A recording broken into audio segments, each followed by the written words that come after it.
பாகிஸ்தான் ராணுவ பள்ளியில் நேற்று நடந்த தீவிரவாத தாக்குதலில் 100க்கும் மேற்பட்ட குழந்தைகள் கொல்லப்பட்டன என்ற நிலையில் கடந்த 2 ஆண்டுகளில் அங்கு நடைபெற்ற தாக்குதல்கள் குறித்து இப்போது காண்போம்.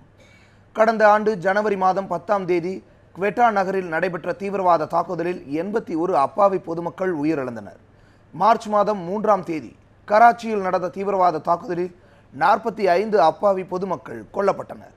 ஜூன் 22ஆம் தேதி அன்று நங்கா பர்பாத் என்ற மலை உச்சியில் நடத்தப்பட்ட தீவிரவாத தாக்குதலில் 10 வெளிநாட்டு பயணிகள் உயிரிழந்தனர்.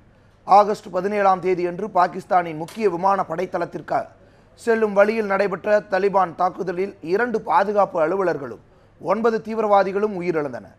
செப்டம்பர் மாதம் 22ஆம் தேதி பெசாவர் சர்ச் ஒன்றில் நடைபெற்ற இரட்டை தற்கொலை தாக்குதலில் 85க்கும் மேற்பட்ட அப்பாவி பொதுமக்கள் உயிரிழந்தனர். இந்த ஆண்டு ஜூன் மாதம் 8ஆம் தேதி ஈரானிலிருந்து திரும்பியவர்கள் மீது நடத்தப்பட்ட தீவிரவாத தாக்குதலில் 23 பேர் உயிரிழந்தனர்.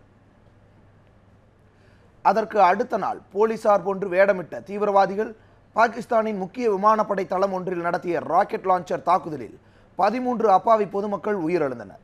நவம்பர் மாதம் 22ஆம் தேதி பாகிஸ்தான் நாட்டிற்குள் வாகா எல்லையில் இருந்த சோதனை சாவடி அருகே நடைபெற்ற தற்கொலைப்படை தாக்குதலில் 60 அப்பாவி பொதுமக்கள் கொல்லப்பட்டனர்.